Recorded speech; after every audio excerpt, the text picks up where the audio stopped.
아 근데 이거 되게 좋다. 그 선택의 문제라는 거. 그거 억지로 강요할 수는 없는 그래, 거예요. 강할 수 없어. 아니 결혼하지도 않고 사랑하지도 않고 좋아하지도 않는데 물론 왜 애를 낳는지까지는 우리가 알 수 없어요. 알 수 없는데 아무튼 애가 있다는 이유만으로 아이가 아니라 사랑하지 않는 여성까지 모든 책임을 져야 한다? 이 부분은 좀 남자들한테만 선택에 그걸 강요할 수 없는 부분이고 되게 중요한 부분이 아버지로서의 책임을 지겠다라고 했잖아요. 그렇다면 남편으로서의 책임을 지지 않겠다는 반대 얘기가 아닐까? 맞습니다. 이런 부분도 당연합니다. 네네. 생각이 많이 들어요.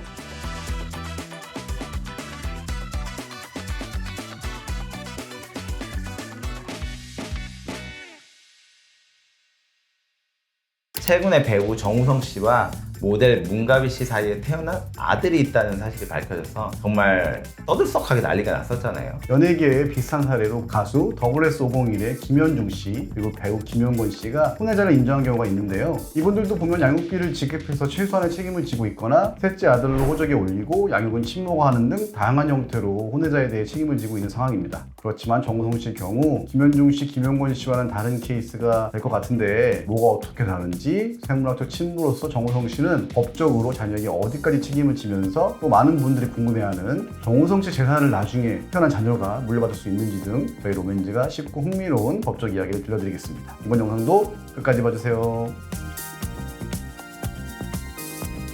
일반인들은 생각할 수 있어요. 당연히 아빠로서 책임져야 되는 거 아니냐. 근데 그 책임의 범위가 내 친아들로서 인지를 해서 내 가족관계 증명에서 올리는지 이런 부분들이 중요하기 때문에 김현중 씨의 경우 혼외자가 생겼지만 결혼은 자녀의 친모가 아닌 다른 사람과 했고 결혼한 사람과 아이를 가져 현재 혼중자도 있고요. 혼외자도 있는 상태입니다. 그리고 김용건 씨의 경우 13년간 교제한 여성분과의 사이에 아이가 태어났지만 이미 배우 하정우 씨, 차현우 씨 이렇게 두 아들이 있는 상태에서 셋째가 태어난 셈이죠. 근데 이 두 분과 다르게 정우성 씨의 경우 결혼한 적도 없고 공식적으로 만나는 사람도 없던 상태인데 왜 문가비 씨와 결혼이 아닌 생물학적 친부로의 책임만 지는 선택을 했을지 이런 부분을 한번 봐야 되고요. 결혼을 선택했으면 그동안의 이미지도 지키면서 많은 사람으로부터 축하와 응원도 받았을 텐데요. 근데 그렇지 않고 이제 결혼을 안 하고 아이만 선택한 게 왜인지 한번 봐야 됩니다.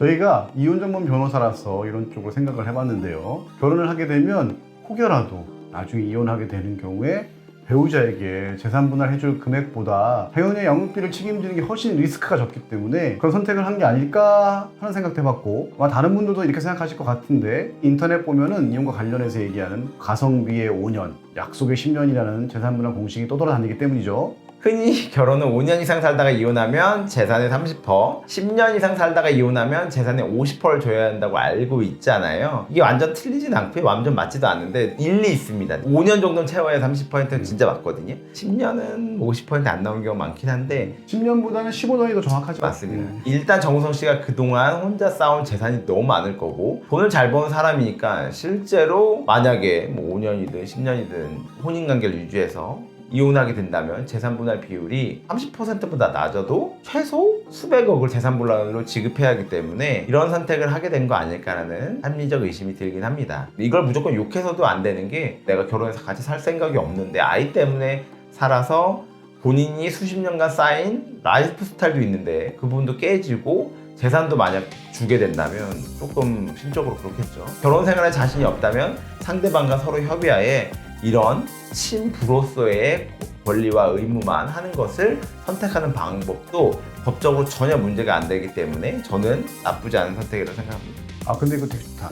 그 선택의 문제라는 거. 그거 억지로 강요할 수는 없는 그래, 거예요. 강할 수 없어. 아니 결혼하지도 않고 사랑하지도 않고 좋아하지도 않는데 물론 왜 애를 낳는지까지는 우리가 알 수 없어요. 알 수 없는데 아무튼 애가 있다는 이유만으로 아이가 아니라 사랑하지 않는 여성까지 모든 책임을 져야 한다? 이 부분은 좀 남자들한테만 선택에 그걸 강요할 수 없는 부분이고 되게 중요한 부분이 아버지로서의 책임을 지겠다라고 했잖아요. 그렇다면 남편으로서의 책임을 지지 않겠다는 반대 얘기가 아닐까? 맞습니다. 이런 부분도 당연합니다. 네네. 생각이 많이 들어요. 그렇다면 정우성 씨가 생물학적 친부로서 문가비 씨와의 사이에 태어난 자녀에 대해서 어디서부터 어디까지 책임을 져야 하는 걸까요? 일단 법적으로 성인이 될 때까지는 양육비를 무조건 책임져야 합니다. 하지만 이거에 대한 아까 남 변호사님 말한 것처럼 전제 조건이 있어요. 아이를 인지했다는 전제 하에 내 친아들이라고 인지했기 때문에 양육비를 무조건 책임져야 합니다. 양육비 이행 확보 및 지원에 관한 법률과 가사소송법에 따르면은 직접 미성년자를 양육하지 않는 부모는 미성년 자녀를 직접 양육하는 부모에게 합의 또는 법원의 판결 등에 따라서 정해진 양육비를 성실히 지급하도록 되어 있어요. 사실 양육비는 두 사람이 합의로 정할 수 있는 거라서 정확히는 알 수 없지만 합의로 이루어지지 않을 경우에는 법원에서 정해진 산정 기준표가 있어서 정우성 씨가 거기에 따라서 양육비를 지원한다면 2024년 기준으로 월 200에서 300만 원 가량을 지급해야 할 것 같습니다. 우리가 생각하는 정우성 씨 수입 대비 생각보다 작다고 느껴질 수 있는데 법원에서 정한 가이드라인에 따르면은 월 소득 1,200만 원 이상의 수입 구간 따로 정해놓지 않았어요. 그만큼 번다는 사람들이 별로 흔하진 않으니까. 만약 문가비 씨가 자녀를 양육하면서 보다 좋은 환경에서 좋은 학교를 보내고 싶다고 정우성 씨에게 얘기해서 뭐 합의를 하면 이것보다 양육비를 더 받을 수도 있고 실제 사례도 있습니다. 근데 개인적으로는 저는 정우성 씨가 양육비 기준표니까 300만 원 줄게 이럴 것 같지는 않아요. 자신의 아들이라 생각하고 그리고 이것이 자기 체면과도 생각하고 있기 때문에 저는 솔직히 1,000만 원 정도는 줄 거라고 생각합니다. 그리고 중요한 거는 결혼 여부와 관계없이 두 사람 간에 태어난 아이는 법원에 인지 청구를 하면 생물학적 친부인 정우성 씨의 가족관계 등본에 자녀로 올라가게 됩니다. 이게 옛날에 상상할 수 없죠. 내가 결혼을 안 했는데 혼인관계 증명서는 깨끗한데 가족관계 등본에는 자녀가 올라가 있는 겁니다. 인지라는 건 임의인지 강제인지라는 게 있거든요. 임의인지는 내가 얘가 내 자식이다 라고 인지를 하는 거고 강제인지는 뭐 친모나 아이가 내 아빠예요 라고 했는데 그쪽에서 인정을 안 했을 때 판결을 통해서 인지를 하는 겁니다. 따라서 만약 언론에서 인정을 안 하고 이를 다퉜다면 문가비 씨가 재판을 통해서 인지청구회소를 통해서 강제 인지를 했을 거고 따라서 아이가 정우성 씨라는 친자라는 걸 인정받았을 거예요. 그러기 위해서는 의무적으로 유전자 검사를 했었어야 되는 겁니다. 인지가 정상적으로 되었다면 정우성 씨가 나중에 결혼을 하지 않는 이상 언젠가 혹시라도 사망했을 경우 어머니 아버지보다 더 먼저 상속 단독 1순위가 되어서 정우성 씨의 재산을 모두 물려받을 수도 있습니다. 뒤늦게 정우성 씨가 결혼을 해서 배우자 사이에 자녀가 생겨도 상속 순위는 결혼 중에 태어난 자녀들과 동일하기 때문에 인터넷을 보니까 이런 걸 엄청 불안한 분들도 있던데 세상에 돈으로 무조건 해결되지 않는 부분도 있기 때문에 지금 태어난 자녀가 나중에 자라서 이 부분에 대해서 어떻게 생각하게 될지 그 부분에 대해서 좀 생각해 봐야 될 것 같습니다. 확실한 건 아빠가 정우성이고 엄마가 문갑이면 외모랑 키는 엄청날 것 같습니다. 그 부분은 저도 부럽네요. 좋겠다.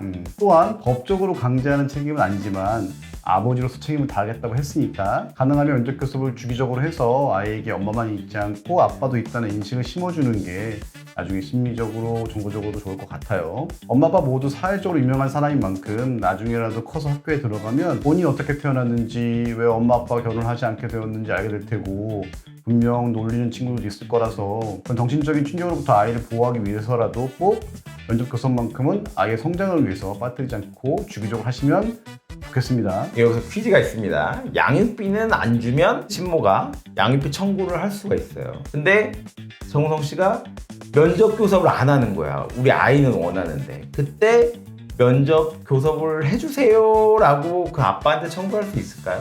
강제할 수 있을까요? 정답은 강제할 수 없습니다. 안 본다는 아빠한테 엄마나 아이가 면접 교섭을 해주세요 라고 청구할 수 있는 권리는 없습니다. 강제력이 없어요. 강제력이 없어요. 그래서 정우성 씨가 자발적으로 아이를 보겠다는 경우만 면접 교섭을 할 수 있는 겁니다. 근데 문가비 씨가 만약에 아이를 안 보여주려고 한다? 그럴 경우에는 면접 교섭 이행 청구를 해서 강제로 보여주게 할 수 있습니다. 문가비 씨가 안 해준다. 그러면 과태료 대상이 되기 때문에 문가비 씨에게 과태료가 청구됩니다. 실제로 비혼 출산율이 높아지고 있지만 비혼 상태에서 출산을 할 경우 어머니와 친자의 관계는 당연히 내 뱃속에서 나왔기 때문에 당연히 형성이 됩니다. 근데 아버지와 친자는 이 사람이 진짜 아빠인지 아닌지가 무조건은 아니에요. 따라서 이런 절차를 어느 정도 거치고 유전자 검사를 하고 아니면 서로 내 아들이 맞다는 걸 인정하는 인지가 있어야지만 가족관계증명서에 등록이 되고 양육비의 청구 대상이 되는 겁니다. 이런 부분들 잘 모르시는 분들도 있는데 얘가 내 아빠다라고 무조건 청구할 수 있는 거 아닙니다. 따라서 이런 경우에는 이혼 전문 변호사나 저희 로맨즈의 법률 조력을 받아서 적극적으로 현명하게 해결하시면 좋을 것 같습니다. 인터넷을 보면 문가비 씨와 정우성 씨를 무작정 욕하는 댓글들이 많던데 저희가 봤을 때는 오히려 두 사람을 응원해주고 축하해줘야 하지 무차별적으로 헐뜯고 비난하진 않았으면 하는 생각이 듭니다. 최근에 출산율도 높지 않은데 아이가 태어났다고 하면 축복해줘야죠. 그리고 이런 글들이 인터넷에 한번 올라온 이상 안 사라지고 나중에라도 아이가 보고 상처받을 수 있잖아요. 얼마든지 명예훼손이나 모욕죄가 성립될 수 있기 때문에 함부로 앞으로 올렸다가는 저희 로맨즈 사무실에 오셔가지고 사건 의뢰해야 되는 상황이 될 수도 있으니 꼭 한번 이렇게 써도 되는지 생각해 보시고 작성을 하시면 좋겠습니다. 정우성 씨와 문가비 씨의 출산을 진심으로 축하드리고요. 저희는 다음에 다른 영상으로 다시 찾아오도록 하겠습니다. 지금까지 로맨즈의 남성진 변호사 신학권 변호사였고요. 영상 잘 보셨다면 구독과 좋아요 부탁드립니다. 감사합니다.